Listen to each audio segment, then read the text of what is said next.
Well, a lot of things have suddenly been banned during the Trump administration. Questioning NATO, securing the border, and now discovering how many American citizens live in America. Can't do that, not allowed. A federal judge today ruled that the Trump administration is not allowed to ask on the 2020 census whether respondents are American citizens.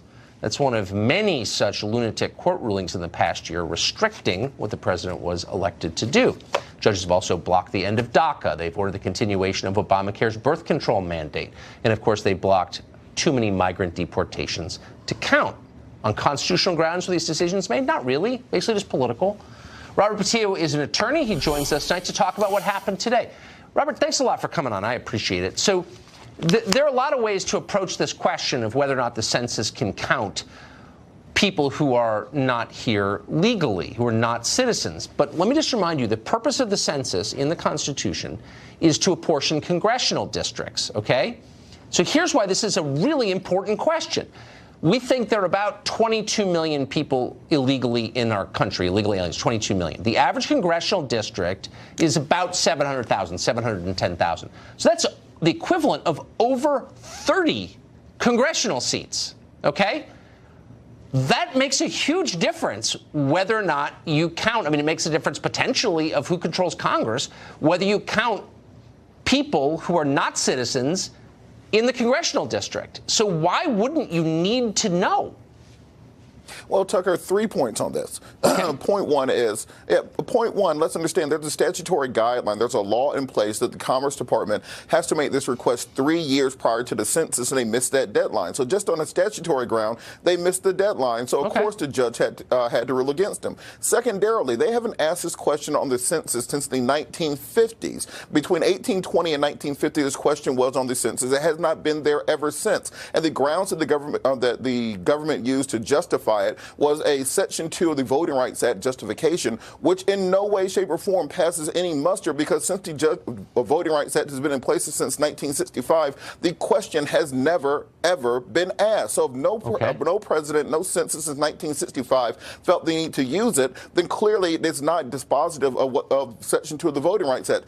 Thirdly, let's understand that when this question was asked, it was used in the 1940s to round up Japanese citizens and intern them in internment camps. So clearly that does not meet the standards of 2019 American society. Okay. So of course, let me just go through these one by one very, very quickly.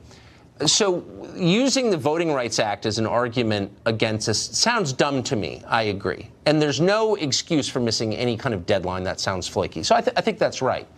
You're right.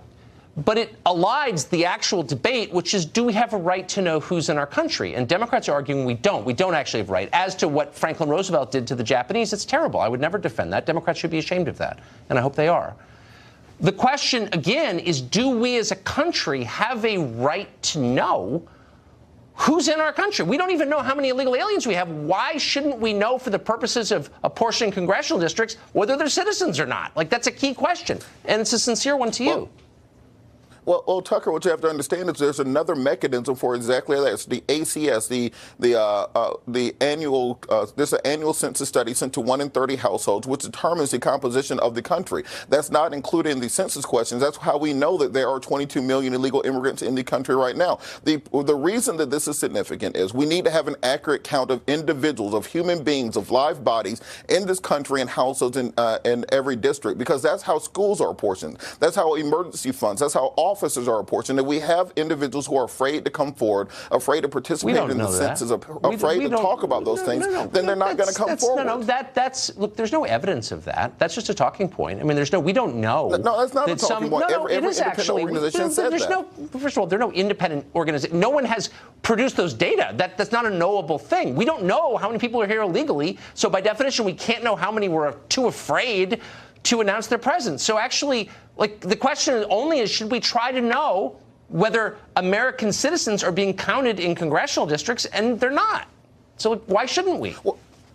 Well, what we need to be doing is understand that in the upcoming census, we have a $12 billion current budget to conduct that census. Wilbur Ross has already said they need $2 billion more dollars. Any roadblocks that are put in place that make it more difficult to have people respond to those census questions, the more roadblocks that are put in place to scare people away from actually participating and answering the government agent who's at your door asking you about your family, is just going to run up those costs, which is going to decrease the accuracy of that census. Then why should we ask about race? Since the census, as you pointed out, was used by the Roosevelt administration to imprison Japanese people, why should we be asking about race? Doesn't that scare people? Yeah, I think that's an absolutely completely accurate argument. I think that's an antiquated way of measuring people. We have so many people in this country now who are biracial, who are from other countries. We need to reevaluate these things, but you can't do it when you miss deadlines. Okay, well, I agree with you on that. And I definitely agree with you on the race question. Good for you. Robert, great to talk to you. Thank you.